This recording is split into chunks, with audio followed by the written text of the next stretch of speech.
Hey guys, good morning from Dhaka, Bangladesh. I have a vintage fragrance review today, and I know it is gonna make one person very, very mad, and that is my good brother Saif Choyon. Choyon Bhai. He's from Bangladesh.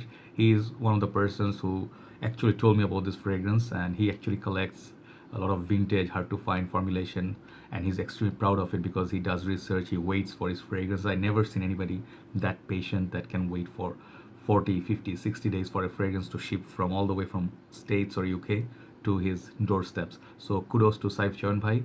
We have a lot of fun. We pull each other's leg all the time. He's in the community. If you'd like to join us, what you do, have fun in our fragrance group. It's called Fragcom Bangladesh. I'll leave the link below. You can come and join us. I respond to all the inquiries, comments, and anything that you want to know. We discuss there. A lot of friendly people out there, right? So this fragrance we have today is from Jean-Louis. I think that's how to say how I should not say it. Jean-Louis Vermeil, and it's called Vermeil Pour This vintage discontinued fragrance from 1997. Another person that got me influenced to look at this one is Max Forti. Uh, Not like I was searching for it, but I always keep my eyes for like if I go to shops, I visit a lot of shops trying to find like gems, or let's say fragrance got discontinued. I try to find it at a good deal and stuff like that. So right now this fragrance on eBay I saw it's going for 85 pounds. Of course I did not pay 85 pounds for this, I wouldn't, but yeah, that's what it's going for nowadays. So it feels good when you score something that's hard to find, going out for a good deal. I have Gucci Purom. That one is fetching like $400. It's nice to have it in collection. So I'll let you know what to expect from it, who is it for, what it smells like. It has a tons of notes. I have written them down. Of course this is like not modern day fragrance like Dior Sauvage. I can remember all the notes. This one I had to write down, so I'll let you know what are the notes that Fragrantica offers and what I got from it. So Max Forte's review, I'm gonna refer to his review like few times here, okay? Because obviously the credit goes to him because he brought it in limelight. So here you go, the fragrance here. It's 100 ml EDT, but think of it when I say EDT, this is a powerhouse fragrance. Think of them as extrait de parfum sort of strength. Performance on these are crazy, okay? Second thing is this one comes in beautiful like a box, okay? This one looks like glass, but no, it's plastic. This one looks like wood, but it's not wood, it's also plastic, but it's painted like maroon color. Yeah, and then their initials are there and here as well. So this seal, Max 40 said, looks like a whiskey seal. I kind of see that, and it looks definitely like cool.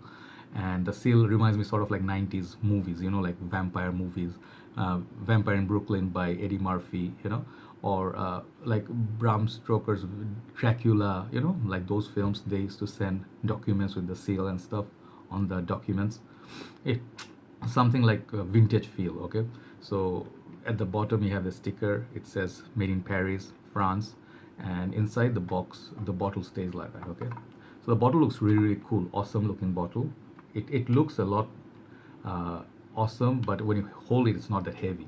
So it stays inside like this, like a nice cascade there, but it's not super cushiony like amouage. It's just nice sort of a I don't know, foamy sort of a you know a place where the bottle stays. All right, so I really like it, and I kept the sticker because the sticker almost fell off, so I put a tape because I want to keep the whole presentation. Looks pretty dope actually. And nowadays you're not gonna get presentations like that. So this is the bottle. It looks like wooden, right? Wooden sort of texture, but this is actually glass. I think they put a sheet around it, and if you put it against the light, you can actually see how much juice you are left with, okay? So this fragrance basically looks to me like a Zippo lighter or lighter back in the time. Sprays from here, and it looks like a lighter here, isn't it? And then you have to press here. It's one of the worst sprayers ever. And there is a nice sort of puma, like we used to play cricket, used to have Slazenger, I don't know, Slazing, forgot the name. But that had that like sort of puma on the bat. So it's like V100 bats, V600 bats back in the time cricketers used to use. If you play cricket, they would know. So it's the name of the fragrance and the nice texture. And then this is like a plastic but golden color. Bottom is like this, okay? So basically my use level is down to here almost, because I have been decanting some of it, and one of the brothers, he took like I think 50 ml or something like that. Yep, from this bottle. Yeah, so someone really loves this fragrance. So here you go.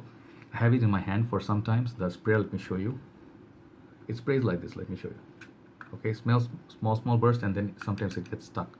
So I found a way. If you're ever using this and you're finding it's painful, you have to take it off this part, and then this part will come off, and you remain with this silly looking atomizer, but you can actually use it like this. Then it will have a better distribution. Okay, but still doesn't do much. So anyway, that's just wanted to show you for fun.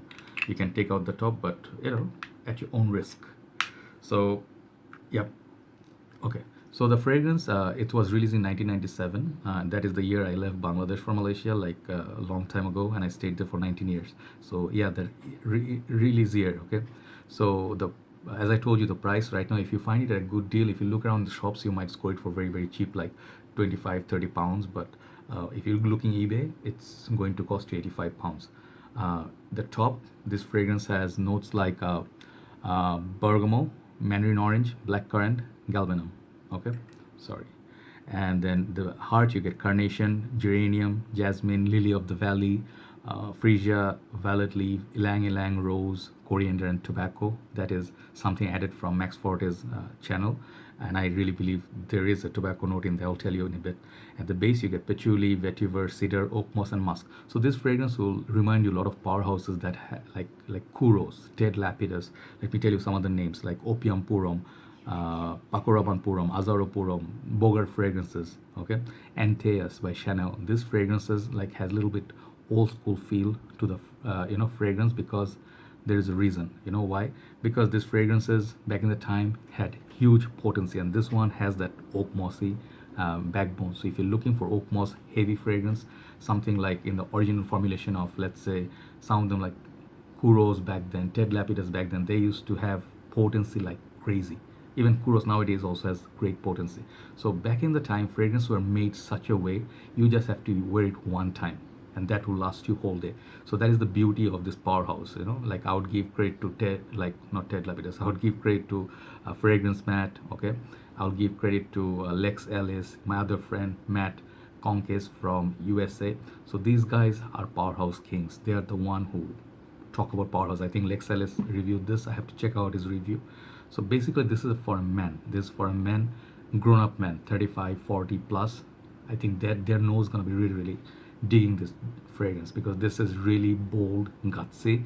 And if you do like something of a fragrance that is old school classic, this is old school classic.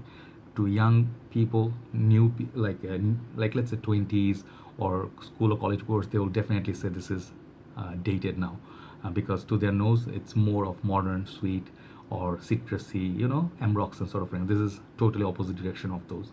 So what I really get from this, as Max Forti said, there is a vibe. Moment I sprayed it for the first time, what I got, like, I'm like, wow, that is a fragrance that impresses. Like you spray it for the first time, you do not know what to expect. It could be a little bit too skanky, it could be too let's say, sometimes you get that pc smell from, many people say it's scary or animalic. This one didn't give me that vibe. It is strong, it's very strong, definitely, and it smells kind of like this texture here. And if I can give you that idea, it's not woody, it's not leathery, but I get a tobacco sort of feel that sometimes back in the time, tobacco pouches, they sell tobacco leaves and stuff, they come in this kind of a pouch or casing. That's the way it smells to me on my skin for the first spray.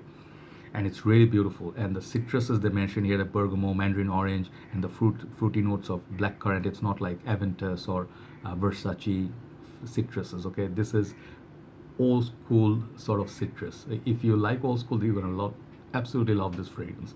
If you love Azaro Purum, Pakuraban Purum, this is kind of like a fougere, floral kind of fragrance, because this is heavy at heart with floral notes, as I just told you. So the galbanum, excuse me, the galbanum, it's a center player, like a center stage. The vetiver, I think vetiver or oakmoss, vetiver, oakmoss, galbanum, the tobacco, leafy tobacco, and maybe a little bit of blackcurrant. Those basically the main notes I get from this fragrance. It's very confident. You really have to be confident to wear this.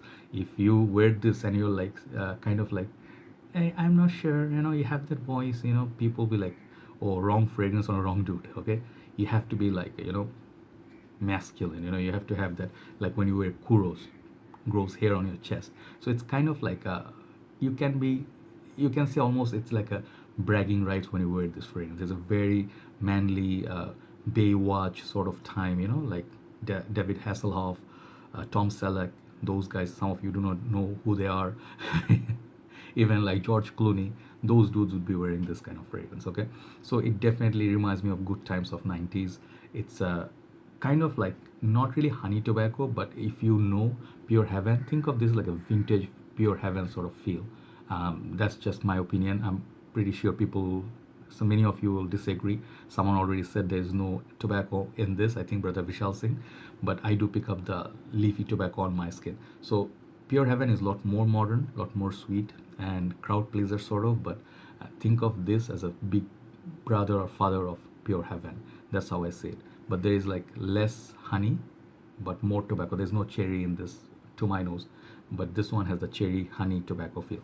But if you like Pure Heaven, try out the vintage sort of feel that Pure Heaven, how, you know, Pure Heaven could be a little bit like similar to that, but much more modern. Okay. This fragrance, it also has that oak moss I was talking about. Oak moss is a banned substance right now. The fragrance companies cannot use that anymore, but this one still has that because it's already from back in the time. So it's above the regulation. So if you like oak mossy fragrances, this is one of them. The thing is, I'm not quite sure the bottle's supposed to be like here. You know, I think some of the fragrance, it has been, I don't know, leakage or something, or someone used it. Do not know. I did not get 100 ml of it for sure now.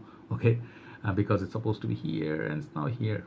Never mind. I got the juice. So this is a great fragrance. You know, like for grown-up noses, grown-up people. If you find one fragrance, give it to your dad. He's going to be very, very happy.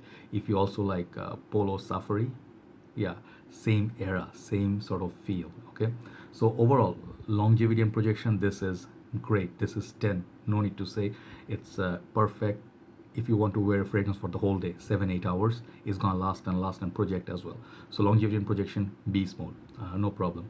Seasons to wear it, I think you can wear it all year round, but perfect time to wear it, like let's say it would be fall, winter, that would be perfect time to wear it. If you wear it in the summer, just go one spray. Do not do more than one spray on your shirt or chest. That's it. That's all that will do. The thing is, what kind of affair? I think it's pretty formal. Sort of, it's not very casual like Ted Lapidus, Lapidus Purum. You can throw it on. You can go out. You know, people smell you like, oh, okay, you are sort of like a manly man, huh? Okay, you throw it casually. It's okay. Even Kuros, okay, no problem. But you can wear this for work. It has that sort of gentlemanly vibe. There is no castoreum. There is no civet. So that makes it safer than those fragrances, even though in the same family. So this is more dressed up sort of a powerhouse, I would say. So the fragrance overall, it's a beautiful fragrance, but this is definitely not a blind buy. But let's say you find it at a good price somewhere, buy it and keep it, and you can sell it for eBay on eBay for a very good deal, you know, for that. So very nice fragrance. I'm really glad to have this one. Very beautiful presentation. This fragrance, it's a collector's item definitely, and it's a vintage fragrance. So always good to have a vintage, hard to find, discontinued fragrance. Overall, this fragrance, I'll give it 8.5 out of 10 based on the smell. It's really beautiful, and it can be anyone's signature scent. So that's Vermeil Purum from the house of Jean-Louis Vermeil. Okay, check it out. Okay, beautiful, manly, masculine, powerhouse fragrance. Take care, guys. Have a very nice day. I'll speak to you soon. Bye bye.